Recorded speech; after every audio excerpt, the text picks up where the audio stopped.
all over again. All right. All right. So introduce yourself and tell us where we are. I'm Amanda Canale. Thank you.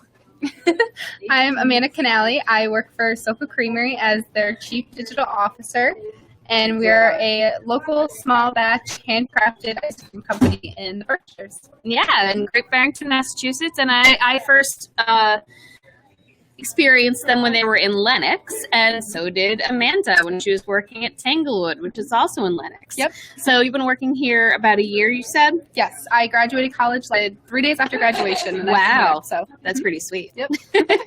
So yeah. And so what did you kind of change the strategy for what they did on social, or did you keep it going? I did change up our strategy. So before I started working for SoCo, we had a third-party consultant doing our social media, but and she was great. It's just that she wasn't in-house, so we weren't utilizing our Facebook or our Instagram that often, and a lot of the posts were a little bit more impersonal. So the first summer that I started working at SoCo, I was here in the scoop shop almost every day, every week. I think that makes a huge difference, honestly. That's part of why I've been kind of trying to shift my business from when I started my business, I was straight up like, I just want to run social for places. Moving a little closer. I was like, I just want to run social for places. And now I'm really moving more towards consulting, because I feel like if you're in it, right, exactly. It's just that everything's so much more organic. Everything is a much better brand it's authentic. feel. It's more right. It really is. So tell us a little bit about more how you moved in that direction for SoCo. So I started first, I completely immersed myself in the scoop shop. I went up to every customer. I was like, can I take a picture of you? Can I take a picture of your ice cream? And so I really wanted to up our Instagram game, especially because Instagram is the leading marketing tool for the food industry. And yeah. Who doesn't love looking at food porn all day? Really tried. Exactly. So I really tried just taking more photos, just being a little bit more authentic. And since I was in it, I was able to, I kind of had my foot in every pot. Like I was able to talk to the sales team on a regular basis. I attend all of the sales meetings. I was able to go down to the factory and hang out with them for a day and create content. So being in it was really beneficial.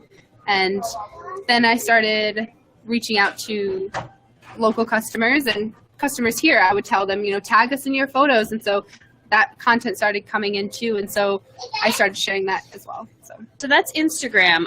What do you do different, if anything, or are they pretty similar strategies? They are pretty similar. Facebook definitely has become more professional, I feel like, and is used by an older audience. Yes. So I tend to be a little bit more professional on Facebook. I'll share the same content, just I'll change up either my caption or when I share it. And so Facebook also is great because you can post longer. Yes. Captions, and I can share events that we're having, but also events that people in town that we're having local partnerships with on. And so I definitely try to keep Facebook a little bit more professional, whereas Instagram, it's used by a lot more millennials and younger people. So I can be a little bit more fun and spunky with my content. Nice. Are there any particular posts on either Facebook or Instagram that really just kind of blew up a little, or has it been pretty steady? It's been pretty steady, but definitely the photos of a kid eating an ice cream cone or the hot fudge sundae, that definitely tends to get more engagement and activity. Nice.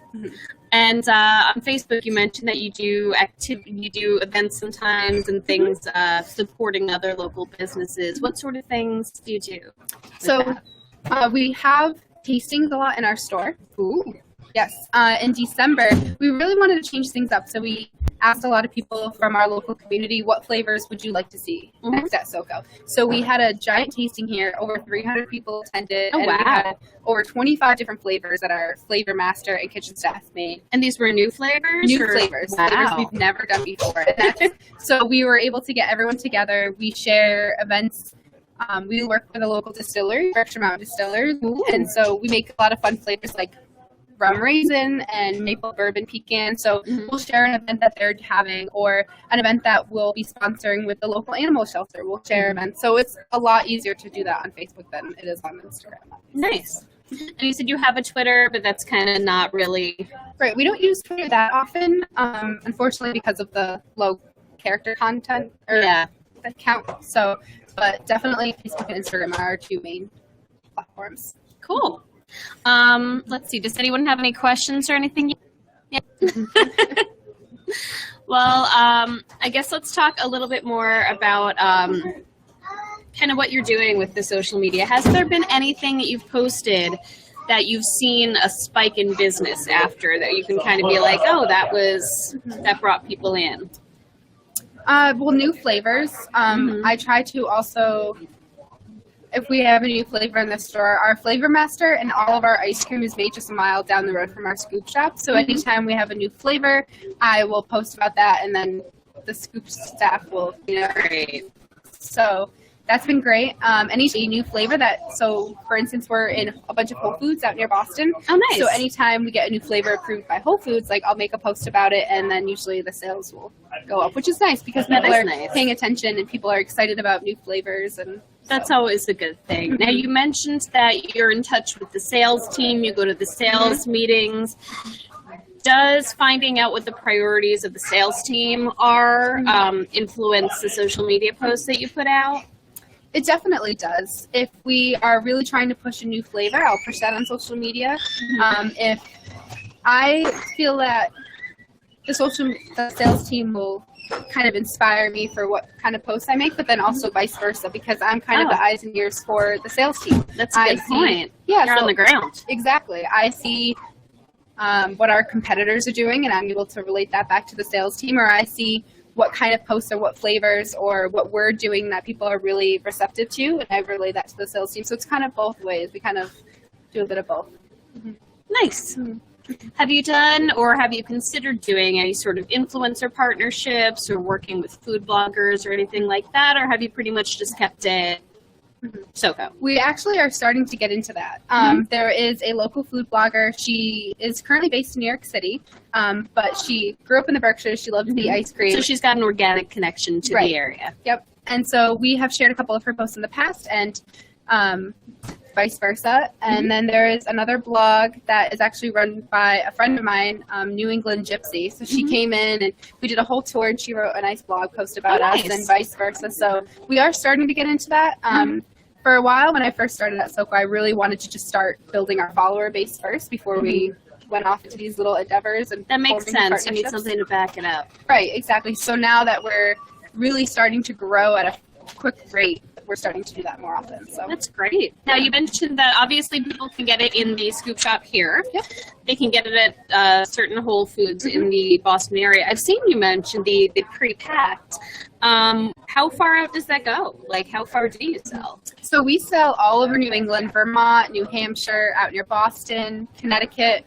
We're really big in New York as well, mainly the Westchester area, too. Yeah. So we also are in a couple places down in Florida and Virginia. So, and is that all Whole Foods, or do you sell at places like Fairway or any other chains? We are mainly in the Boston area in the Whole Foods, but we sell all over in New York City in the Westchester area. We're in a lot of gourmet garages and Williams, so pretty much everywhere. It ranges from mom and pop type shops to bigger companies like Whole Foods. So nice, but I guess it has to be somewhat close so that you can get the ice cream there. Right. Yeah. Now, someone had a question. Jessica says, who does the photography on your Instagram? Is that Amanda's job as well, or does somebody take them before she posts them? The ones taken by SoCo, not the reposted customer ones. So that actually, I do majority of our Facebook and Instagram photography. So like I said, I will spend a lot of time in the scoop shop taking photos. Also, the Scoops app is really great. If they scoop a really nice ice cream sundae, like they'll take a picture and they'll send it to me. But majority of our photography that isn't from our customers is done by me. So nice. Do you use an iPhone or a real camera or kind of a mix? Both. A bit of both. I have a Nikon D3600, which is amazing. I love it. And then I also use my iPhone. So. Nice. Any tips for getting that perfect shot of food? Lots of natural lighting. So luckily right here, I use those two tables right in front of the giant big bay windows a lot. Yeah, the tables in the front were actually too well lit. We looked very washed out. If anyone saw my my Vassar episode of Social at the beginning of June. I was like, oh, I looked like a ghost or a vampire or something. So like the light is too good for this camera over there, but it would be very good for food. That makes sense. And do you get it kind of from above or from the side? I do everything. You do it all? I take it from every angle. So got lots of natural lighting. I don't use any filters on our Instagram photos. And I try everything. I started doing photography just as a hobby. And so food photography is so fun because you can just take it from every angle. And if the food is good, like our ice cream, like any photo you take is going to look good. So. Have you noticed any particular type of shots that get an especially big response on social media, like from the side, from the top, or particular colors or anything? Usually from the top and really zoomed in. I mean, a lot of our ice cream has really nice thick ripples or inclusions. So, I mean, you want that picture of a nice close-up picture of a brownie or a fudge ripple. I noticed that on the website. On the website where it lists the flavors, it shows a nice from the top shot of a beautiful scoop of that flavor. Were you involved in that, or did that predate you? A lot of those photos did predate me, but a lot of the newer flavors that we've added, a lot of those were done by me. So. Yeah, because that's really appetizing, because you really see kind of what you're getting there, and it's beautiful and very appetizing. Another cool thing about this particular ice cream company is you guys really make all the stuff that goes in for the most part. You bake the brownies, you make marshmallows. That's all kind of awesome. Our kitchen team is amazing. One of the people that works in our kitchen comes from a long line of chefs, so she's definitely a big foodie. One of the people that work in our kitchen is actually a pastry chef by trade, so he makes all of our brownies, all of our brittle and butter crunch and cookies. So yeah, everything is made in-house. So. Nice. That's kind of awesome. I had another one I can't think of. Oh, yeah. Are you thinking of expanding to any other platforms like Snapchat or Pinterest? Or are you pretty good with what you're on for now? Before Instagram came out with their Instagram stories, I was really interested in Snapchat. But since we have such a nice following on Instagram, I figured stick with the Instagram stories for right now. Pinterest, I definitely would love to get into. One of my coworkers and I, she's a fellow foodie. We look at photos of food all day. We have a joint Pinterest board, actually. Oh, nice. Where we save a bunch of pins, whether it's ice cream recipes or dessert. So we're already starting to create a lot of content for a Pinterest page. We tried it in the past, but before I started working for SoCo, but we just didn't have a strong enough following yet. So that's definitely something that I'm interested in doing. Have you done any Instagram stories for SoCo? We have. Oh, what sort of content did you put into those? Whether it's a new flavor that we're having in our front case of our scoop shop, whether it's an event. I posted this actually the other day, yesterday. Pretty much everything. A lot of the inspiration for my posts comes from not only what our customers share with us, but how I'm feeling that day. You know, there are days where my coworkers and I will feel like making milkshakes in the office, and we'll make milkshakes and we'll share that, you know. Nice. So pretty much just anything that strikes our fancy. So that's always kind of fun to get a little behind the scenes peek as to what people are doing just to work there. It tends to do well. Now with stories, it's interesting because the way people can interact and respond is a little different. So have you seen a response with stories, and is it kind of consistent with the response to just straight up Instagram posts? Or we definitely get a lot of viewage on our stories. We don't get that much engagement necessarily. Like we do get some messages here and there, but we definitely get more engagement on our actual photos. But you get good viewership. We do. Okay, have you done any video content on Facebook at all? We started filming in our kitchen. Nice. So, the fudge ripple being made and stuff. But we haven't done too much of that lately. But videos are great. I mean, who doesn't love looking at videos of food? Yeah, and also since Facebook really wants people to use video, they'll give you a nice little boost in your reach there. Now, I just got some ice cream. My lovely husband, my fabulous assistant. This is, let's see if I can show you a little bit. This is the fabulous new summer flavor that is blueberry lavender honey. Yep. So tell us about this a little bit. So our flavor master That's a cool, isn't it? It's kind of a spin-off of flavor Brewmaster. Yeah, so I like it. he's definitely an ice cream savant for sure. He actually made this ice cream for his wedding. So he, instead of doing wedding cake, they did ice cream, and so he made this flavor. Course. Exactly, right? What else would you have? And so it's a sweet cream base, and what we do, we actually steep lavender into the base, and then we add a honey ripple from a local farm, Gray Raven Farm, which makes amazing wildflower honey, and then we use all natural and local blueberries from down the road. So. And we make a blueberry ripple. Well, it is very delicious. I'm going to show it again because I don't think the blueberry ripple really came. But it's very yummy. All right. Is there anything else you'd like to share, either about SoCo or just about use of social media? Any tips maybe for how small businesses can use social media? Sure. So when I first started working for SoCo, I was seeing what other people in the business were doing and how they all had a theme and everything was structured.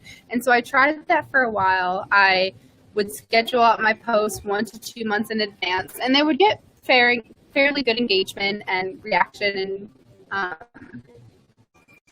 likes and stuff from our followers. But once I started taking spontaneous, that's when we really saw a spike in followers and engagement. So definitely, important, but I was focusing so much on analytics. Like, why was this post not getting enough likes than this one? And I ended up just trying to forget about that for a while.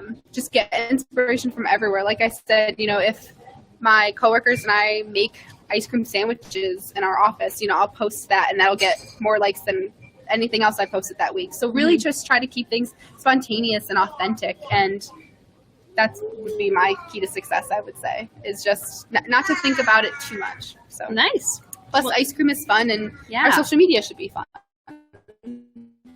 So exactly. So that's kind of a tricky part for us because ice cream is loved by everyone of all ages and demographics. So luckily we have a couple different platforms, whereas on Instagram, our followers are mainly millennials and a younger generation. So we tend to cater to them in the sense that we are a lot more fun and spunky and lively and spontaneous in our Instagram posts. And then on Facebook, we tend to keep things a little bit more professional because our main demographic on Facebook is an older audience. But social older, media, like parents or grandparents, or parents and grandparents. So we tend to keep things a little bit more professional, but we still post the same content on either. It's just all about how we execute it, that we change up a little bit. But nice. Like the brand voice a little bit. Right, exactly. Okay, nice. Well, thank you very much. Yeah, thank you for having me. To us. Before we go, does anyone have any questions for Amanda? Going once. Going twice. All right. Well, again, we've been here with Amanda from SoCo Creamery here in Great Barrington, Massachusetts, in the beautiful Berkshires. I am greatly enjoying my blueberry lavender honey, which is all very local and fabulous and summery and delicious. And I do social every Friday at noon. It's a Facebook Live show where I talk about social media. Sometimes it's with a fellow social media professional. Sometimes it's with a small business. Sometimes it's both a social media professional for a small local business. And check it out on the Christine Gritmon Facebook. And I'm going to reach over and turn this off now. Bye. Thanks for tuning in.